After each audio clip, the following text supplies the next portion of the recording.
this morning to have with us an ardent voice for the middle class and working families. Senator Bernie Sanders is America's longest-serving independent politician in Congress.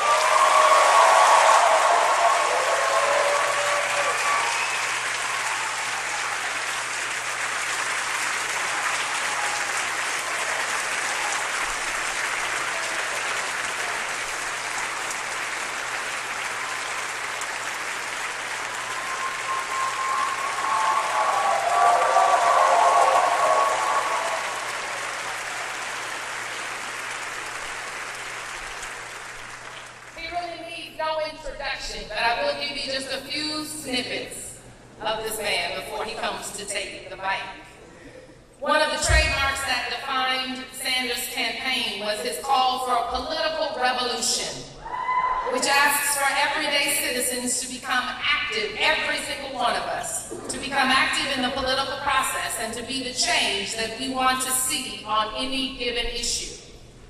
The other trademark of his campaign was his fight to take corporate money out of politics,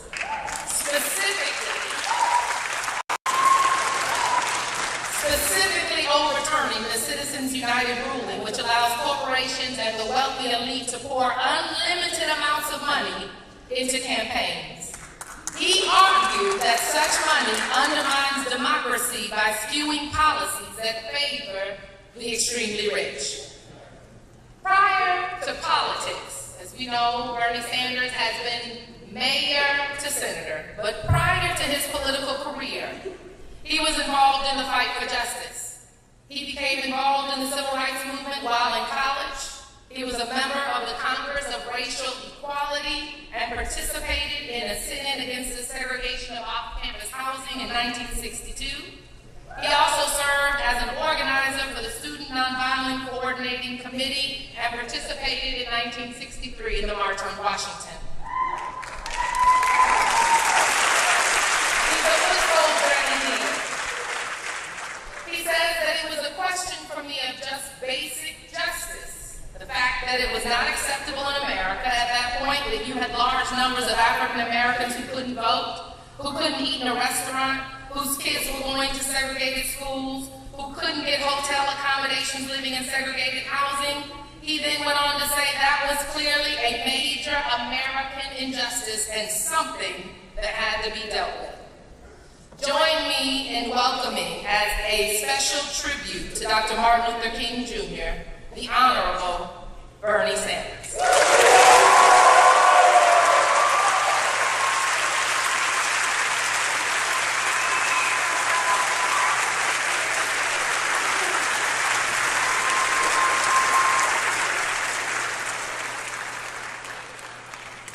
Good morning. On behalf of the people of the state of Vermont, it's a little bit colder up there. On behalf of my family, I want to thank the King Center and the King family and all of you for inviting me to be with you in this beautiful church on this beautiful moment. Today, we are not just celebrating the life and work of a great African-American civil rights leader. A man who led the effort to end segregation and racism. A man who was jailed time again. A man who was beaten time and time again. A man who was maligned over and over and over again. And it is easy for us today in the year 2017, as the whole country celebrates Dr. King, to forget that in the last few years of his life, if you think governors and senators and mayors were standing up and saying, what a great man Dr. King was, read history because you are sorely forsaken.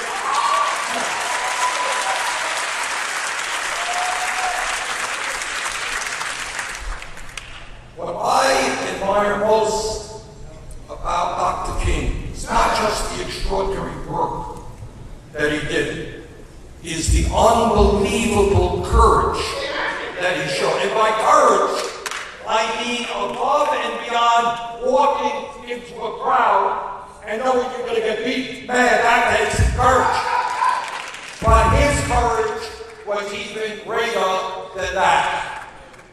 He had to make a choice in his life. He became a recipient of the Nobel Peace Prize. He was famous all over the world. All kinds of honors were given to him, and people said, "You did a great job. You stood up to racism in Mississippi and Alabama and Georgia. You're a great man. You helped write and pass the Voting Rights Act. Wow, what an achievement for 10 lifetimes." And he could have accepted all of those awards and all of that praise.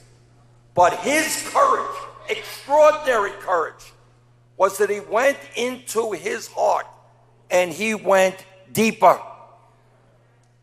You just heard it. I want to thank the King family for allowing us to hear that unbelievable speech on Vietnam.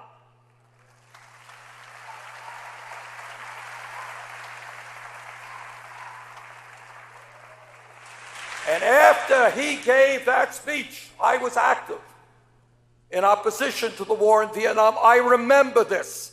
After he gave that speech, many of his liberal friends and all of the editorial papers in America, they said, "Who do you think you are? Your job was to fight segregation and racism, and we supported you. That's your job. That's what you are supposed to do. How dare you start telling the President of the United States about foreign policy?"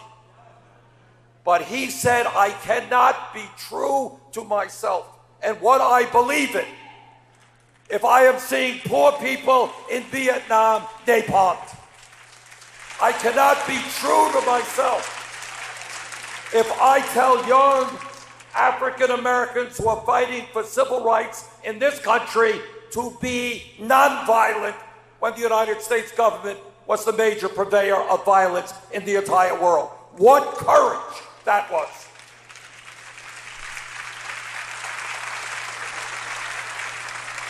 And the result of that, let us be frank, is that many people who financially supported Dr. King said, "Sorry."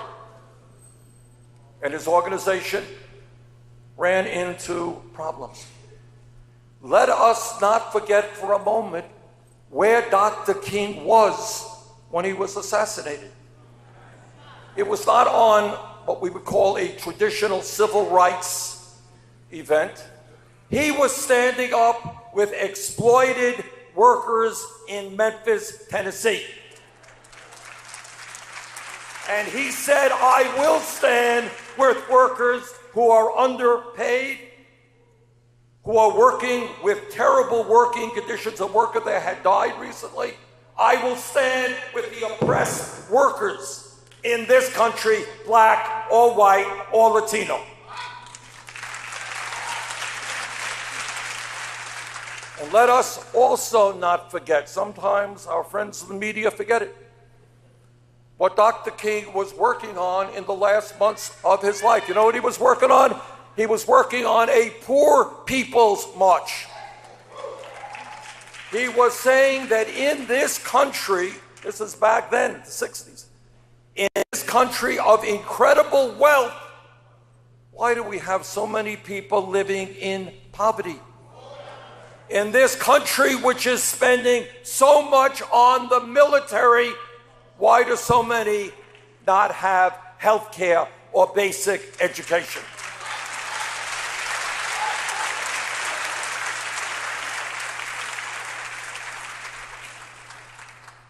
That was then, and here we are now. And if we are going to be honest in our support for Dr. King, it is necessary for us to bring his spirit and his courage into the year 2017.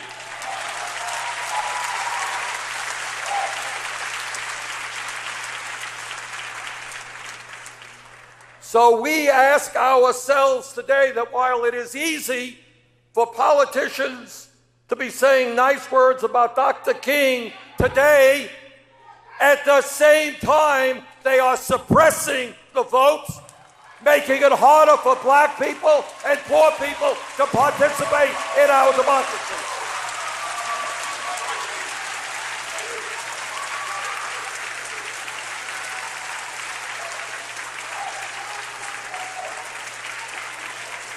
So I say to politicians all across this country, if you honestly believe in what Dr. King stood for, stop the voter suppression, allow all people to participate in the political process.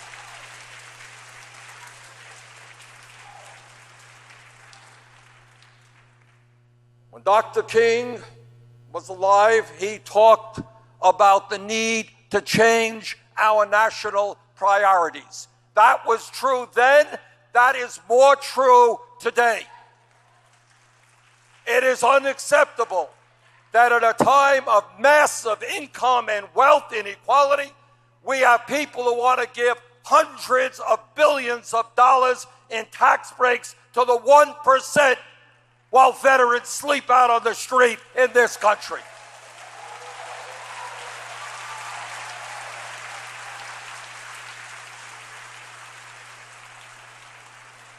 It is not acceptable that in America we have the highest rate of childhood poverty of almost any major country on earth. And as we speak, as the only major country on earth not to guarantee health care to all people, we have those in Washington who want to throw 20 million people off of the health care they received under the Affordable Care Act and President Obama.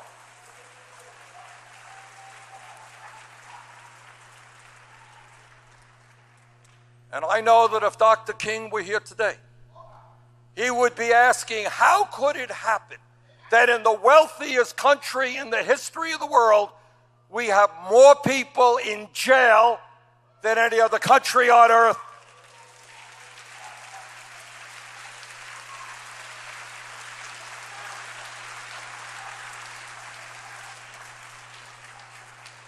And he would join us in saying that maybe we should be investing in jobs and education, not jails and incarceration.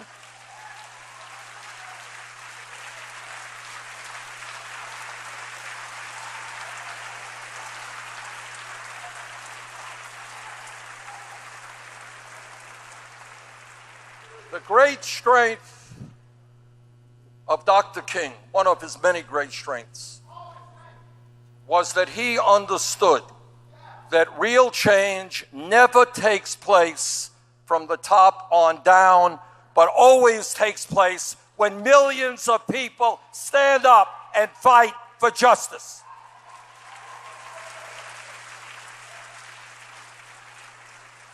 And today we are in a pivotal moment in American history, and never before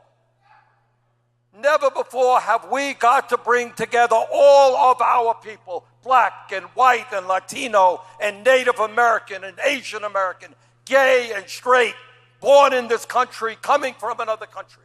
Our job is to stand together and to create that community of love that Dr. King fought and died for. Thank you all very much.